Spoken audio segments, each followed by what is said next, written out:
Bienvenue au MOOC traitant le volet 2 de la formation d'ECI intitulé « Usage des outils TIC de production ». Cette troisième vidéo, entrant dans le cadre de la thématique traitement de texte, a pour objectif d'élaborer un document structuré à l'aide d'un logiciel de traitement de texte. Le document que nous avons choisi d'élaborer est un devoir. Nous allons travailler sur un document qui contient 2 exercices déjà saisis. Nous allons commencer par insérer un en-tête pour le devoir. Pour ce faire, nous allons accéder à l'onglet Insertion et nous allons choisir la commande en-tête. Un ensemble de formes prédéfinies d'en-tête sera affiché. Nous allons choisir la première qui est un en-tête vide. Nous remarquons qu'une zone vide est affichée en haut du document. C'est la zone de l'en-tête dans laquelle on va saisir l'en-tête du devoir sous forme d'un tableau. En effet, il est utile d'améliorer la lisibilité des données en les représentant sous forme d'un tableau. Pour insérer un tableau, il suffit d'accéder à l'onglet Insertion et de cliquer sur la commande Tableau. Dans la grille qui s'affiche, nous dessinons 4 cases pour insérer un tableau de 2 lignes et de 2 colonnes. Pour remplir le tableau, il suffit de positionner le curseur dans la cellule concernée et saisir le texte souhaité. On peut aussi ajouter une nouvelle ligne au tableau, et ce en positionnant le curseur à la fin de la dernière ligne et en tapant sur Entrée. On peut aussi insérer une nouvelle colonne. Nous voulons maintenant afficher le texte d'une cellule sur 3 colonnes. Pour ce faire, nous devons fusionner les cellules. Il est possible d'utiliser la commande appropriée de l'onglet spécifique Disposition.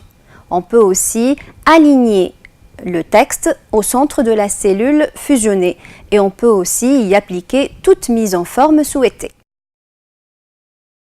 Pour distinguer les questions d'un même exercice, il est possible d'ajouter des puces ou des numéros à partir de l'onglet Accueil.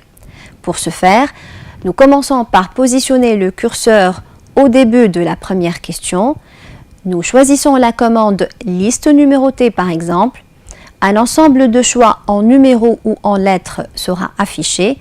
Nous allons opter pour le choix par défaut. Pour numéroter les autres questions, il est possible d'utiliser la commande Reproduire la mise en forme.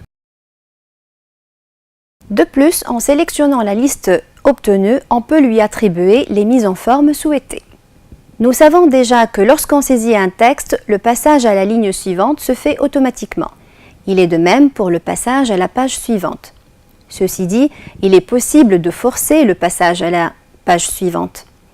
Par exemple, dans notre devoir, on veut séparer les 2 exercices, chacun sur une page à part.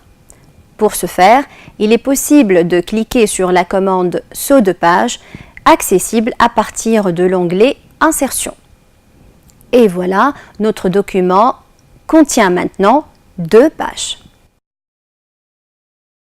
Dans l'énoncé de l'exercice numéro 2, nous faisons référence à une figure intitulée Figure 1.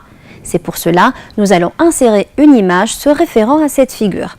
Pour ce faire, nous commençons par positionner le curseur sur l'emplacement de l'insertion, puis nous allons accéder à l'onglet Insertion pour choisir la commande Image. Une boîte de dialogue s'affiche nous permettant de chercher l'image à insérer. Une fois trouvée, elle sera sélectionnée pour être insérée. En déplaçant la figure, elle ne prend pas une position convenable par rapport au texte. C'est pour cela qu'un habillage de l'image s'avère nécessaire. Les différents habillages sont disponibles à partir de l'onglet spécifique Format. Nous allons opter pour l'habillage carré. Puis nous allons déplacer encore une fois l'image vers l'extrême droite de la page. Ensuite, nous allons redimensionner l'image pour obtenir un meilleur habillage par rapport au texte. Nous allons ensuite ajouter une légende à cette figure. Pour ce faire, il est possible d'utiliser le menu contextuel de l'image et il est possible de mettre en forme cette légende.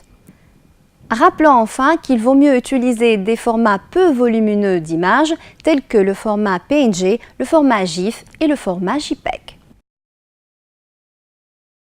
Les pieds de page sont des zones situées dans les marges en bas d'un document. Comme les en-têtes, elles peuvent contenir du texte ou d'autres éléments tels que le numéro de la page, le logo d'une société, la date, etc. Pour insérer un pied de page, il suffit d'accéder à l'onglet Insertion et de cliquer sur la commande Pied de page. Un ensemble de formes prédéfinies sera affiché. Nous allons choisir celle qui répond à notre besoin. Par exemple, dans notre cas, nous allons choisir le format quadrillage parce qu'il contient le numéro de la page en cours sur le nombre total des pages du document. Une fois inséré, nous pouvons apporter les mises en forme nécessaires au pied de page. Il est possible d'insérer un trait au-dessus du texte du pied de page. Pour ce faire, il suffit de sélectionner l'option bordure supérieure de la commande bordure. On peut aussi agir sur l'apparence du trait en choisissant la commande bordure et trame. Quand la boîte de dialogue s'affiche, nous pouvons apporter les modifications nécessaires sur le style, la couleur et l'épaisseur du trait. Avant de procéder à l'enregistrement du document réalisé, nous rappelons qu'il est fondamental de réaliser très régulièrement l'enregistrement du fichier correspondant.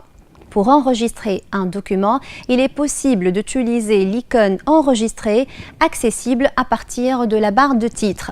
Sinon, on peut passer au mode Backstage.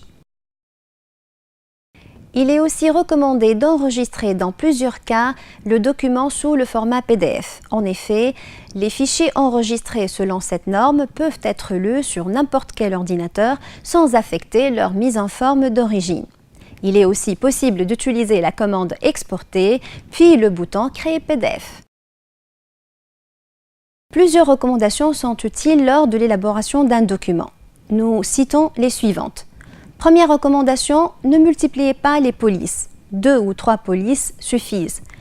Plus vous utilisez des polices, plus votre document devient illisible et mal présenté. Deuxième recommandation, pour une meilleure utilisation de votre document, ayez le réflexe d'identifier les tableaux et les figures utilisées. Troisième recommandation, numérotez les pages de votre document. Notre vidéo se termine ainsi. Merci pour votre attention.